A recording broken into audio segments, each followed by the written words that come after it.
Super சிங்கர்ல இந்த பையன் ஒரு பாட்டு பாடிக்கிட்டு இருக்கும்போதே, அந்த பாட்ட கேட்டு அசந்து போனவங்க, சீட்ல உட்கார முடியாம, இந்த பையன் பாட்ட முடிக்கிறதுக்குள்ளயே எழுந்து வந்துட்டாங்க. இவன் பாடுனத கேட்டு அரங்கமே கைத்தட்டல அதிர்ந்து போச்சு.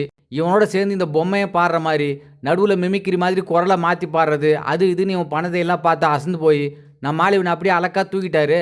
ஏன்டா இவங்க எல்லாரும் இப்படி கொண்டாடுற அளவுக்கு இவன் பாடுனது என்ன பாடுறான்னா, 1977 நம்ம உலகநாயகன் நடிச்ச "இருமனம் கொண்ட" அப்படிங்கிற பாட்டு. இதுல என்ன ஒரு ஆச்சரியம்னா, அவர்கள் அப்படிங்கிற இந்த படத்துல நம்ம சூப்பர் ஸ்டாரோட 2 மேட்டர் இதுக்குள்ள இருக்கு. 1 நம்ம தலைவர் இப்பவும் கண்ணாடிய சுத்தி அப்படியே ஸ்டைலா மாட்டுவாரே, அத கிட்டத்தட்ட 50 வருஷத்துக்கு முன்னாடி முதல்ல ஆரம்பிச்சது இந்த படத்துல தான். 2வது உலகநாயகன் ஹீரோவா நடிக்க நம்ம தலைவர் அந்த படத்துல வில்லனா நடிச்சிருப்பாரு. அதே சமயத்துல பொதுவாவே சினிமான்னா கலர் கலரா இருந்தா தானே கண்ணு குளிர்ச்சியா பார்க்கறதுக்கு நல்லா இருக்கும். ஆனா அந்த காலத்துல சினிமா அப்படின்னாலே படம் முழுக்க பிளாக் அண்ட் ஒயிட்ல தான் ஓடிட்டு இருக்கும். அதனால இதுவும் பிளாக் அண்ட் ஒயிட் படம் தான். அப்புறம் இன்னொரு விஷயம், நான் கண்ணு குளிர்ச்சியா இருக்குன்னு சொன்னது இந்த கலர்ன்னு நெனச்சுக்க போறீங்க. நான் சொன்னது இந்த கலர். சரி எது எப்படியோ இந்த பொம்மை யார் விரல்ல கடிச்சாலும் அவங்க பெரிய ஆள் ஆயிடுவாங்களாம். இப்ப இந்த பையன் விரல்ல கடிச்சிருக்கு.